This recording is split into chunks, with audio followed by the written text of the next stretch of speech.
એટલે સરકાર માત્ર ને માત્ર લોકોને ગેરમાર્ગે દોરે છે અને પોતાના તાઇફાઓમાં થયેલા ખર્ચાઓ માટે, ચૂંટણીઓમાં થયેલા ખર્ચાઓ માટે આજે સરકાર આ ભાવ વધારો લાવી છે. અધિકારીઓ દિલ્હીના કંટ્રોલથી આખું ગુજરાત ચલાવી રહ્યા છે. એટલે મંત્રી કંઈ અલગ સ્ટેટમેન્ટ આપે છે અને એમના અધિકારીઓ અલગ સ્ટેટમેન્ટ આપે છે. આખો કંટ્રોલ દિલ્હીના નેતાઓ પરના હાથમાં છે. આ જીત એ નર્મદા જિલ્લાના બધા લોકોની જીત છે, જેમણે અમને કોઈ પણ જાતના લોભ લાલચ વગર, વાયદા વગર અમને મત આપ્યા છે. નીટનું જે પેપર લીક થયું છે એમાં ભાજપના નેતાઓની ધરપકડ થઈ છે અને એમણે આ પેપર 30-30 લાખ રૂપિયામાં વેચ્યા છે. પોતાની નિષ્ફળતા છુપાવવા માટે જે દેશની જનતાને અપીલ કરવામાં આવે છે કે ભાઈ તેલ ઓછું ખાજો. અરે ભાઈ, તેલની મોંઘવારી તો તમે જો 3,000નો તો ડબ્બો છે, એમ બી જનતા ઓછું જ ખાય છે. સરકાર પેટ્રોલ ડીઝલમાં યુદ્ધનું કારણ દર્શાવે છે કે ભાઈ યુદ્ધ ચાલે છે, યુદ્ધ ચાલે છે. અરે ભાઈ, દૂધ કોઈ બીજા દેશમાંથી આવે છે, દૂધ ઇઝરાયલમાંથી આવે છે, ઈરાનમાંથી આવે છે. 2 ટકના રોટલા માટે દર બદર લોકોને ભટકવું પડે છે. એટલે આ પરિસ્થિતિ છે. શાળાઓમાં શિક્ષકો નથી, શાળાઓમાં ઓરડાઓ નથી, આંગણવાડીઓ નથી, કોઈ વ્યવસ્થા જેવું કંઈ નથી.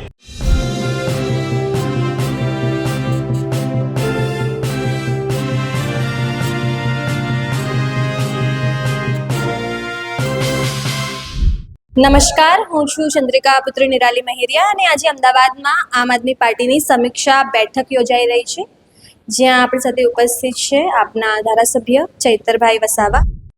ચૈતરભાઈ, આજની જે આ સમીક્ષા બેઠક છે એનો ઉદ્દેશ્ય શું છે? હમણાં જે સ્થાનિક સ્વરાજની ચૂંટણી ગઈ છે એમાં ગુજરાતમાં 5,000થી પણ વધારે આમ આદમી પાર્ટીના ઉમેદવારો હતા અને ઘણી જગ્યાએ અમને સારું પરિણામ પણ મળ્યું છે અને ઘણી જગ્યાએ અમારા ઉમેદવારો હાર્યા પણ છે. તો એના મનોમંથન કરવા માટે અને સમીક્ષા કરવા માટેની આજે બેઠક છે. જે પ્રકારે નર્મદામાં આમ આદમી પાર્ટી જીતીને આવી છે, આખા આદિવાસી વિસ્તારમાં આમ તો વ્યાપ વધ્યો છે, એને લઈને શું કહેવા માંગો છો? જે પ્રકારે નર્મદા અને ખાસ કરીને મારી વિધાનસભાના લોકોએ જે જનાદેશ અમને આપ્યો છે એ અમારા માટે ખૂબ મોટા આશીર્વાદ સ્વરૂપે અમને આપ્યો છે. આ જીત એ નર્મદા જિલ્લાના બધા લોકોની જીત છે, જેમણે અમને કોઈ પણ જાતના લોભ લાલચ વગર, વાયદા વગર અમને મત આપ્યા છે. એક બાજુ સત્તાનો નશો હતો, એમનો ઘમંડ હતો, અને એક બાજુ એમની દાદાગીરી હતી, એમની હેરાનગતિ હતી અને ધમકી હતી, દબાણ હતું, અને એક બાજુ પ્રેમથી અમને મત આપ્યા છે. અને એ જ પ્રકારે છોટાઉદેપુર, દાહોદ, પંચમહાલ, બીજા વિસ્તારોમાં પણ સારા પરિણામો અમને મળ્યા છે. અમને પૂરો ભરોસો છે, વિશ્વાસ છે. લોકોના કામમાં અમે હર હંમેશ તત્પર રહીશું અને લોકોની સેવા કરીશું.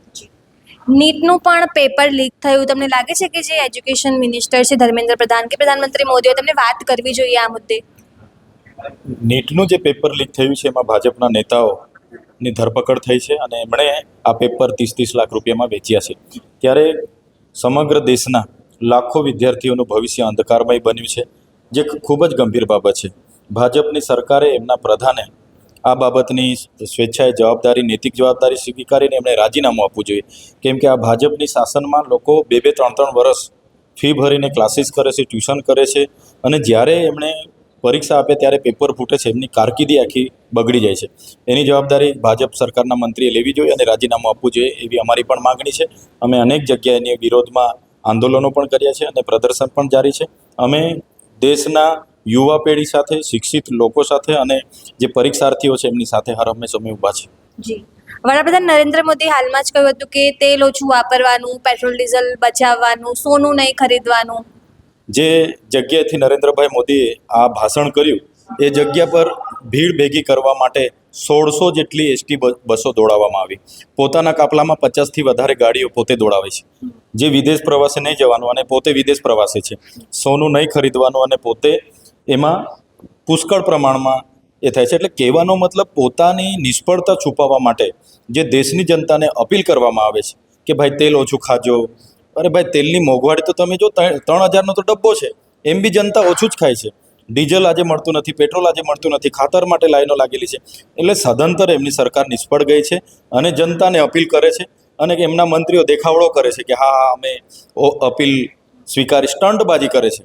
એટલે એ જનતા સારી રીતે જાણે છે અને મને લાગે છે ત્યાં સુધી જનતા જાગૃત થશે તે દિવસે વ્યવસ્થામાં પરિવર્તન આવશે. અત્યારે પેટ્રોલ ડીઝલના ભાવ વધ્યા છે. કાલે અમે રિક્ષા ચાલકના યુનિયન સાથે પણ વાત કરી હતી. પછી દૂધના પણ ભાવ વધ્યા છે. તમને લાગે છે સરકાર મોંઘવારીને કાબુ રાખવામાં નિષ્ફળ ગઈ? સરકાર પેટ્રોલ ડીઝલમાં યુદ્ધનું કારણ દર્શાવે છે કે ભાઈ યુદ્ધ ચાલે છે, યુદ્ધ ચાલે છે.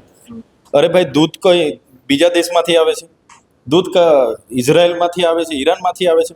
દૂધ તો આપણા દેશનું પ્રોડક્ટ છે ને. દૂધમાં કેમ તમે ભાવ વધારો છો? ખાતરમાં કેમ ભાવ વધારો છો? એટલે સરકાર માત્ર ને માત્ર લોકોને ગેરમાર્ગે દોરે છે અને પોતાના તાઇફાઓમાં થયેલા ખર્ચાઓ માટે, ચૂંટણીઓમાં થયેલા ખર્ચાઓ માટે આજે સરકાર આ ભાવ વધારો લાવી છે. ચૂંટણી પહેલાં સરકાર કેમ નથી લાવી? કેમ ચૂંટણી પછી લાવી? અને આજે તમે જનતા એટલી બધી પરેશાન છે હરેક જગ્યાએ લાઈન પર.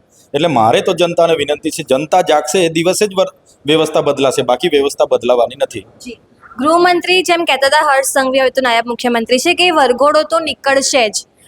હવે તો ડીજીપીએ પરિપત્ર બહાર પાડ્યું કે વરઘોડા નથી નીકળવાનું. તો આ અંદર અંદર કંઈ ડખા હોય એવું લાગે છે તમને?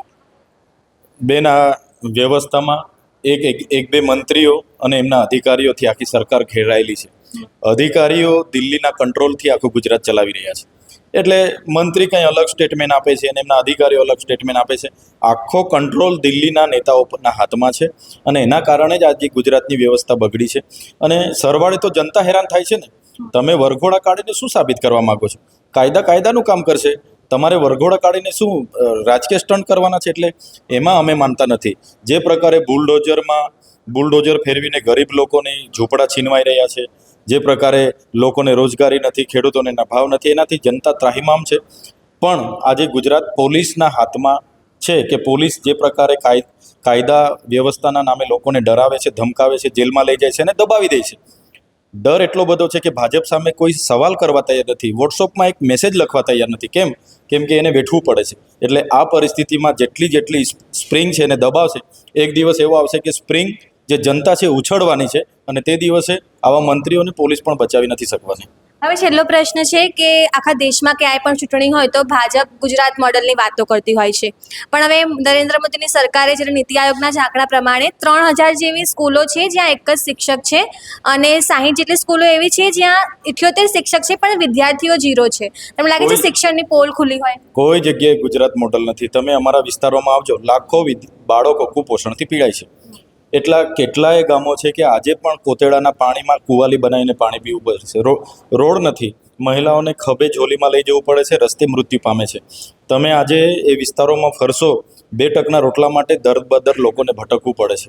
એટલે આ પરિસ્થિતિ છે. શાળાઓમાં શિક્ષકો નથી, શાળાઓમાં ઓરડાઓ નથી, આંગણવાડીઓ નથી, કોઈ વ્યવસ્થા જેવું કંઈ નથી. એટલે ગુજરાત મોડલની સાચી હકીકત તમારે જાણવી હોય તો ગ્રામ્ય વિસ્તારોમાં તમે આવો તો વરવી વાસ્તવિકતા તમને ખબર પડશે. ગુજરાત મોડલના નામે દેશની જનતા એકવાર તો ભરમાઈ ગયેલી છે, પણ હવે મને લાગે છે કે હવે ગુજરાત મોડલ એમનો ફિયાસ્કો થવાનો છે અને આવનારા દિવસોમાં જનતા આપોઆપ પરિવર્તન લાવશે. તો આજે આપણી સાથે ચૈતરભાઈ, જેમ તમે એમની વાત સાંભળી, વરઘોડાની વાત હોય, પેટ્રોલ ડીઝલની વાત હોય, તમામ મુદ્દે તેમણે આપણી સાથે ચર્ચા કરી. તમે આ મુદ્દે શું વિચારો છો અમને કમેન્ટ કરીને જણાવજો. અમદાવાદથી સહયોગી અનિલ પટેલ સાથે નિરાલી મહેરિયા.